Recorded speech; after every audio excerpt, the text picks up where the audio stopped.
స్టార్మా నుండి తాజాగా ఓ ప్రోమో విడుదలయ్యింది. ఆ ప్రోమోను గాని మనం ఒక్కసారి చూసినట్లయితే బిగ్ బాస్ హౌస్‌లో 4th లెవెల్ టాస్క్‌గా బిగ్ బాస్ అయితే ఒక టాస్క్ ఇవ్వడం జరిగింది. ఈ టాస్క్ విజేతగా నిలవగానే ఒక వైల్డ్ కార్డ్ ఎంట్రీని ఆపే శక్తి బిగ్ బాస్ హౌస్‌లో ఉన్న కంటెస్టెంట్స్‌కి వస్తారు.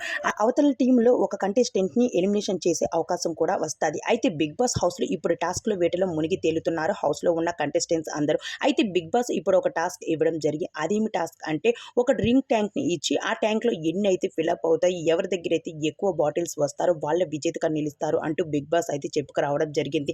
అలానే వాళ్ళ దగ్గరికి వచ్చిన బాటిల్లో డ్రింక్లన్నీ వాళ్ళే తాగాలి. అయితే ఎక్కువ డ్రింక్‌ని తాగి బాటిల్‌ని ఖాళీ చేస్తారో వాళ్ళే ఒక వైల్డ్ కార్డ్ ఎంట్రీని ఆపే శక్తి ఉంటది అంటూ బిగ్ బాస్ అయితే చెప్పుకొచ్చేశారు. అయితే బిగ్ బాస్ హౌస్‌లో ఉన్న కంటెస్టెంట్స్ అందరికీ కూడా చుక్కలే కనిపిస్తున్నాయని చెప్పాలి. ఎందుకు అంటే హౌస్‌లో ఉన్నప్పటి నుంచి టాస్క్‌ల మీద టాస్క్‌లు ఆడుతూనే ఉన్నాడు వైల్డ్ కార్డ్ ఆపేసేటందుకు. అయితే ఇప్పుడు బిగ్ బాస్ హౌస్‌లో 3, 4 వైల్డ్ కార్డ్ ఎంట్రీస్ అయితే ఆపడం జరిగింది. ఈ టాస్క్‌లో కూడా విజేతగా నిలిచి మరో వైల్డ్ కార్డ్ ఎంట్రీని ఆపేయబోతున్నారు హౌస్‌లో ఉన్న కంటెస్టెంట్స్.